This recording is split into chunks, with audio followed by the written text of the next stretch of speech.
What is going on, you guys? I have some code here for you today. It's basically an end-to-end MAUI application.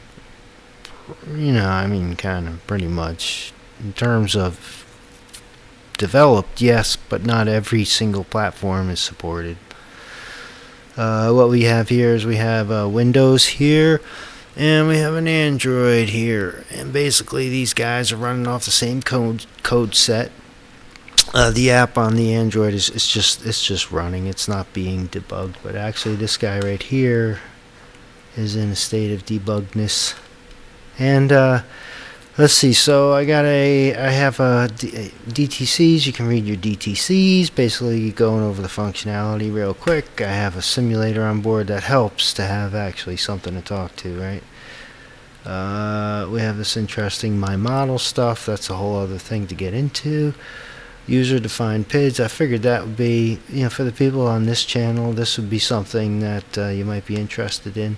I did include the plot part of this. So we have the code that will query this stuff, and also this is all the code. It's there. It's all there, man.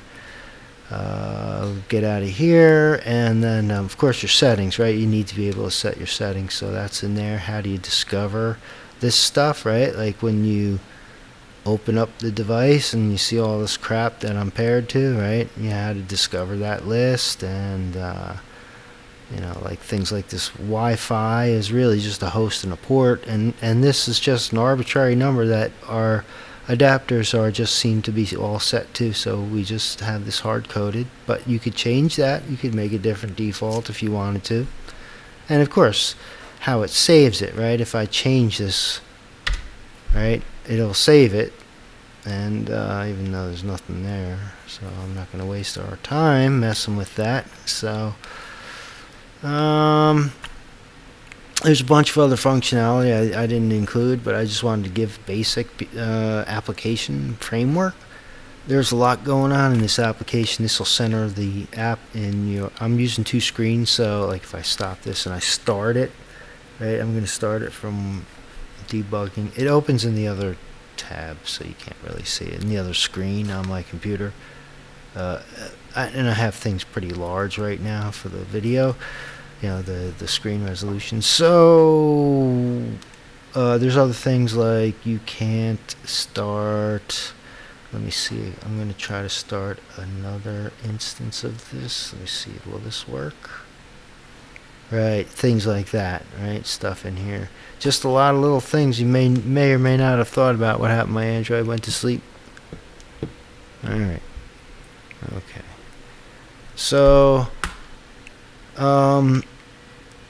there it is. This is the basic. Also these menu things. These are useless. They're not useless. They just do nothing right now. See how it switches when I hit menu 2? It becomes menu 2 with its description and a different button. Menu 1 with a description, a different button. Right.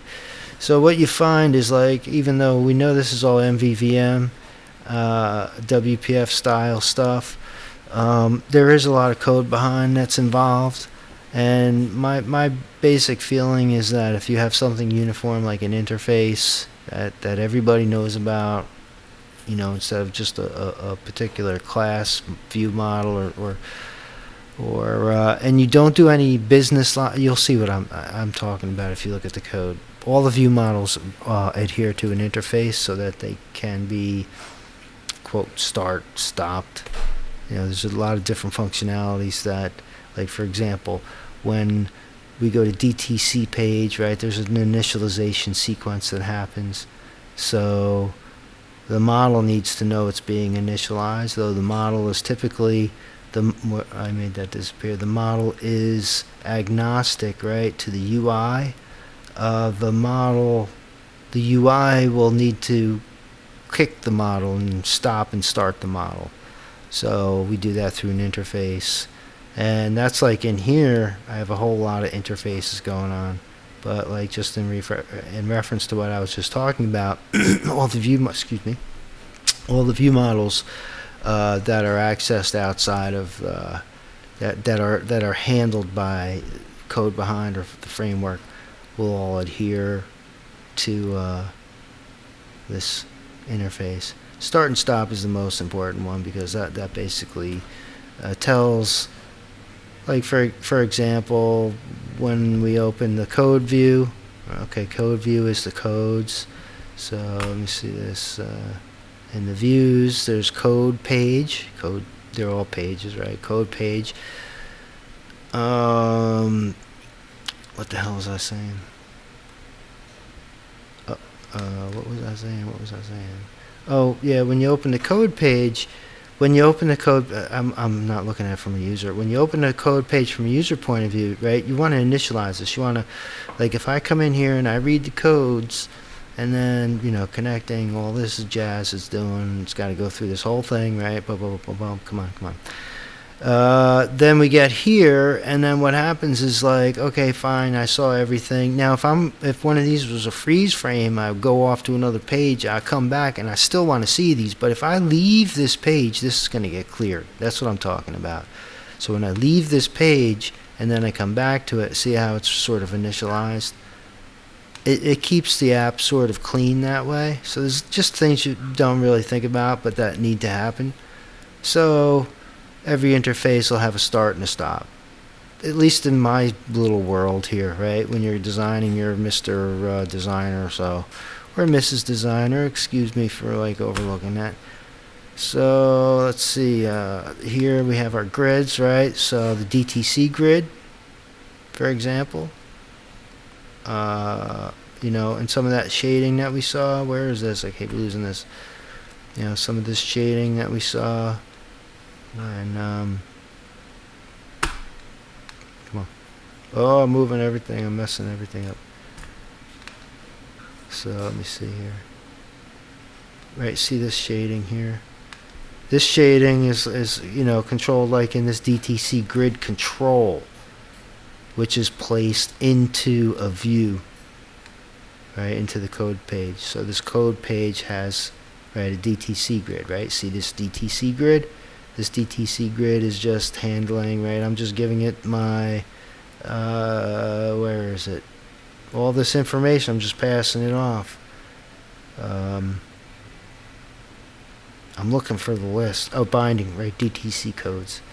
So there's an item source. I'm sorry about that. There's an item source, right, for any kind of list, and that's going to be DTC codes. But of course, that requires that this DTC grid has all those bindable properties. Uh-oh, I hear a message coming from afar, from somewhere. Anyway, so okay, so for example, so yeah, there's so much to explore here. I mean, basically, the first place to start is the app XAML, right?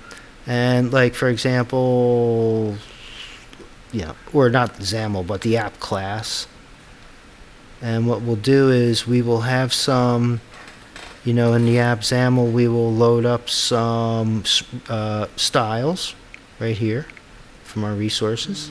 We get some colors, we get some styles in there, and they're like our base styles, you know, like sort of objects. And then what will happen is I've just came up with this thing where in the app we will assign further either sort of a large set of styles, or here, load styles and templates, right? This is called from like the constructor of the app class. So, you know, basically I see how it says come up with some way to decide which additional styles to use, small versus large. So what we'll do is we will load another set of styles, right, which are actually in here, a large or small. It's all here, man. Everything's here. And here's what the styles look like, you know.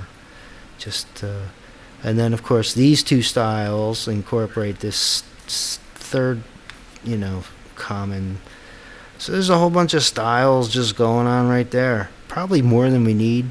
So mess with that. You can play with that. Here's a pop-up guts. I mean, all the guts. And here's the thing. All the logic is in this models folder. Like if you're trying to figure out how does he do this, how does he do that, how does he parse, how does my application parse the data when it comes in? Oh, it's somewhere in here. I got an OBDII device. Yeah, I think it might be in here. There's something called get. Look at all this stuff, man. There's get supported monitor IDs, parse OD. Yeah, see, it's crazy. I'm looking for the one that just does DTCs. There's a function in here, a method. Excuse me. Get DTCs. Right. So what this will do is, I forget exactly what this does, but it gets basically the information in, and then it'll spit it out. And it goes. Look at all this stuff it goes through. You're gonna have to look at this if you really want to know what's going on here. There's a lot of stuff going on in here, man.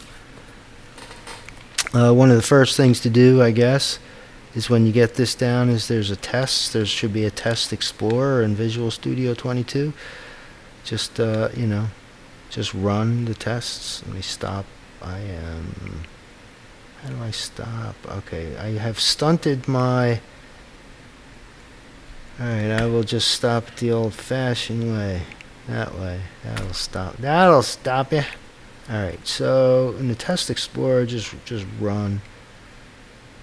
And this will run all these tests. They should all come clear.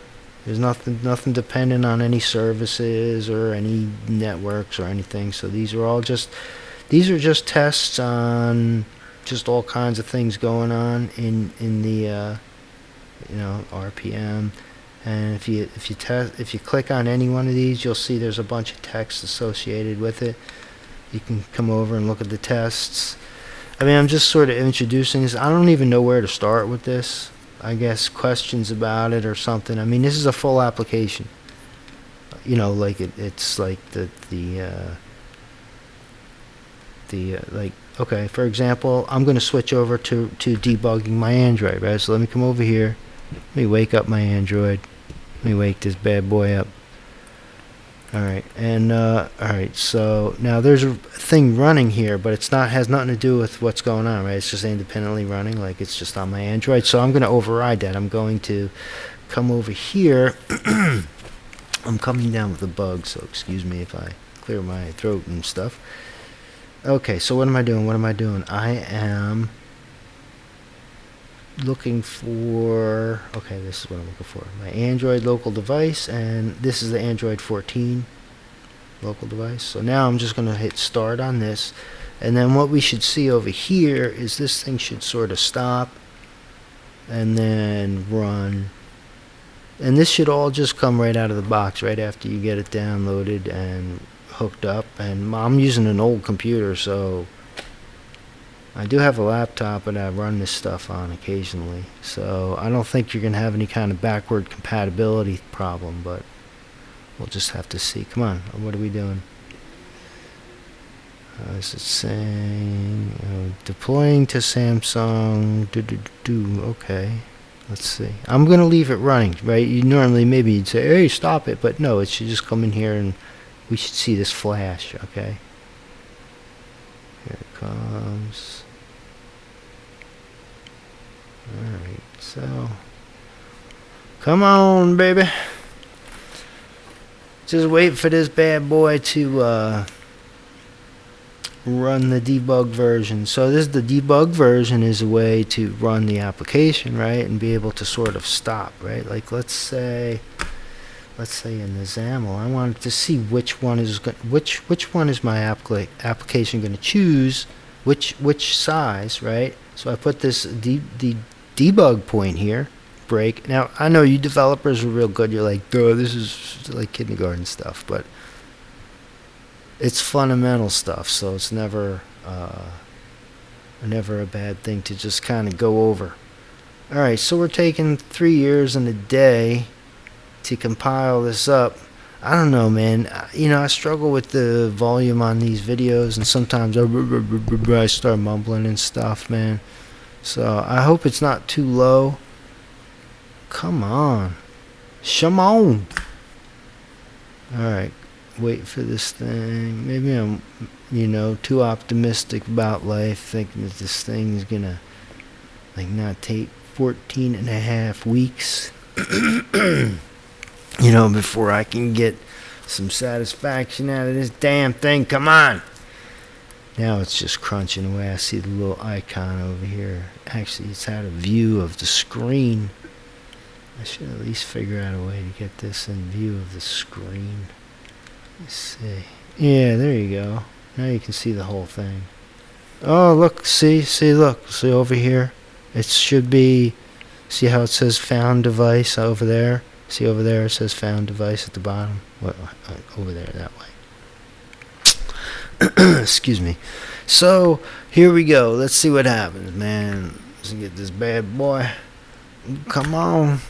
Come on. It's like you're right over, like that, right over the hump. There we go. Come on. You can do it. You can do it.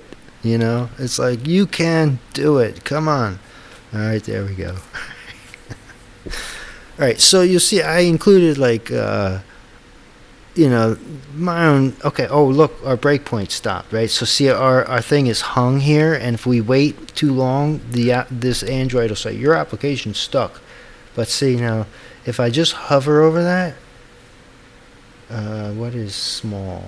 Is small is true. See that? Is small is true. So if I just step, it will go add the small custom style, and then it will log that. Logging is cool. It's a whole other topic. Now, how do I just go forward?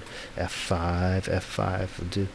God dang, you know, I got the screen all crunched, so a lot of my controls are not normally see are not in view, right? And that continue I was not seeing.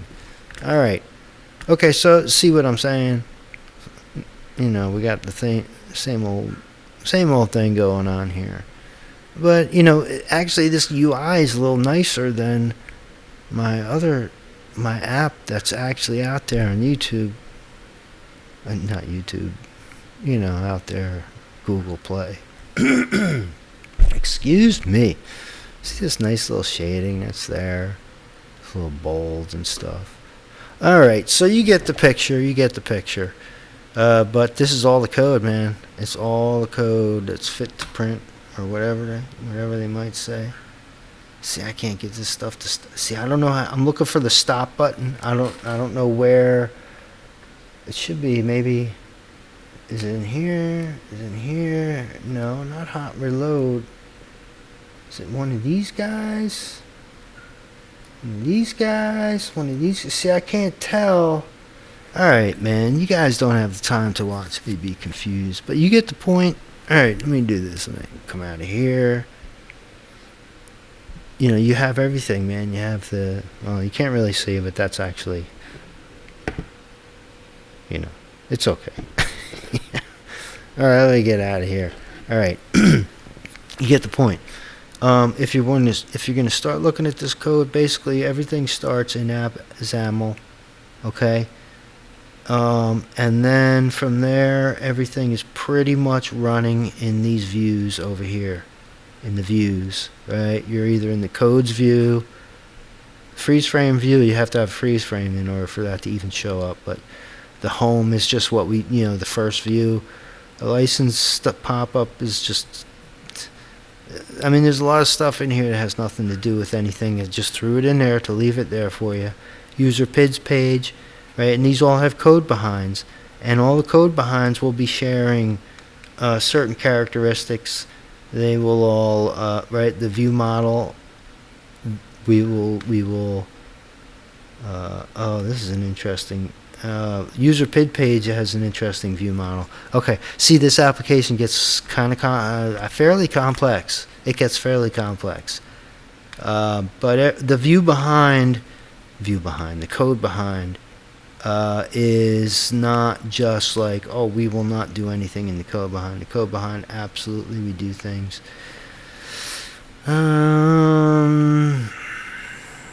You know, we need to handle, like, view model events, you know, like if we need to throw a pop-up from the view model, like we just, you know, we want to ask you a question from the view model, we use a view model event instead, you know, but it's sort of a request to the framework, right? So with this view model event, that's how we get a pop-up, and then since the event we hear out here in the code behind page, now we have access to all the stuff to do pop-ups with, right? In the view model, you can't really do a pop-up. You can't. It doesn't have any concept of.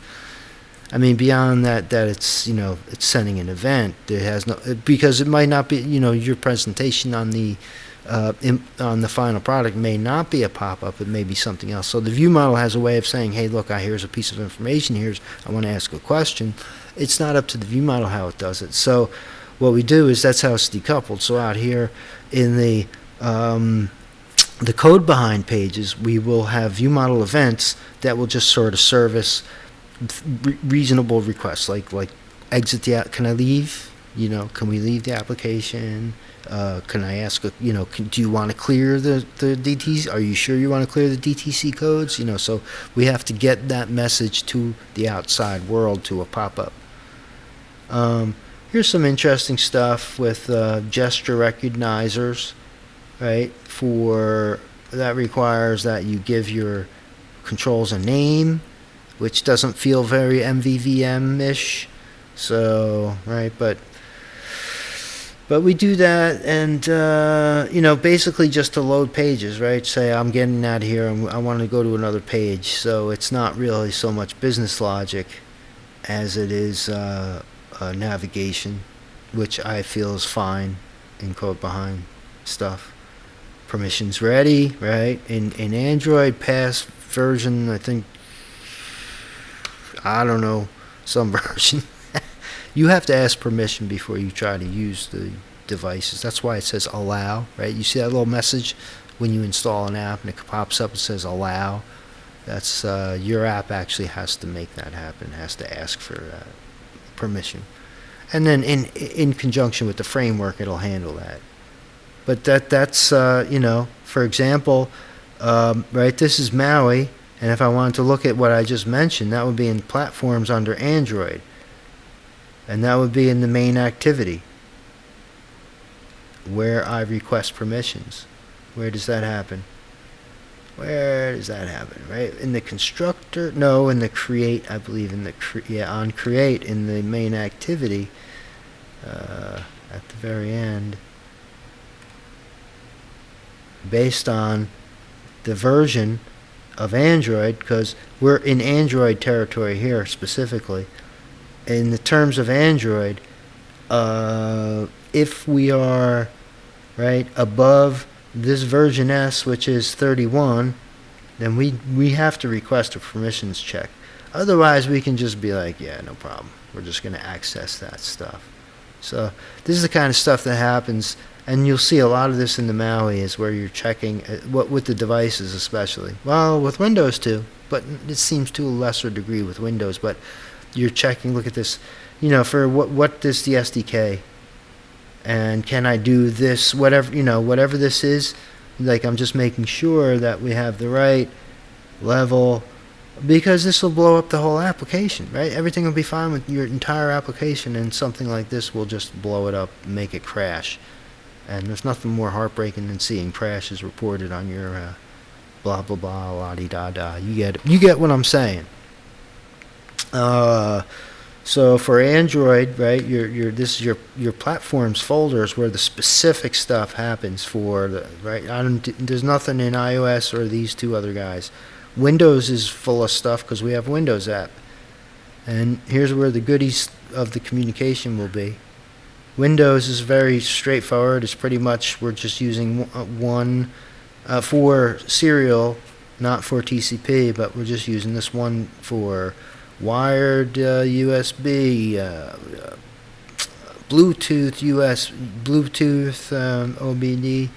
This will cover it all in Windows. But see, in Android, under communications, we gotta tell the difference between whether it's a wired. Here's the support for the this wired stuff is in here, right? The support for the wired. This 34X is the only one that's been tested for so blah blah blah.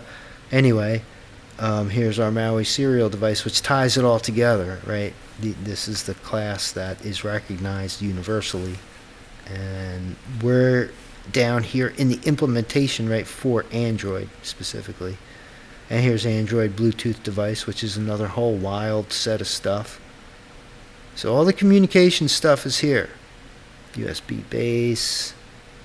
And what this gets complex because we're taking these different devices of all these different flavors and then we're putting them in one list. If you notice, you'll get lists in the in the Android. If you'll get a list and you'll see both your Bluetooth and your wired devices in the same list, and they're fairly different animals. But what we do is we just draw them all together under this MAUI serial device thing. Lots and lots of stuff going on here. Activity control services, like everybody implements. Hey, you close Android differently than you close Windows, right? Here. When we close Android, whatever this stuff is, we do that. When we close Windows, here's the same activity service interface implementation, and under Windows we close in a completely different way. If Windows, well, of course, if Windows, we're in the Windows. See, this is not necessary because this is in the Windows platform. It's in the, it's already specifically Windows. But hey, safe than sorry, right? Probably I was moving this around. And of course, when you're getting things like, this is why you use interfaces. You just say, hey, we'll do whatever you have to do. In Windows, this is how we get the display density and width and everything. And in Android, it's a different deal. We apply, it's a little different. And but that's fine because they all conform right at the top to this iPlatform control interface, which is fairly simple. Most of the interfaces go to definition. Most of the interfaces are that's not that small. Okay. I was gonna say the interfaces are supposed to be fairly small. It's not too big, but it feels a little big, Anyway, but this is what all the specific platforms promise to implement to make things happen. Windows, I don't think will do anything if you invoke haptic feedback, but hey, you can try. Or you can implement something that does something that may or may not work for you. Anyway, and okay, so that was an intro to my code. The GitHub link is down below. All you have to do is clone the repository and bam, you got everything we were just looking at. Everything. Right? Anything else? That little noise in the background is a little bird I'm babysitting. So, all right, you guys. Thanks for coming by, and good luck with everything. And let me know if you see any problems. Or look, you definitely will. Look, this is like imperfect science, right? Anyway, just anything's welcome. Anyway, in all cases. All right, take it easy. Thanks.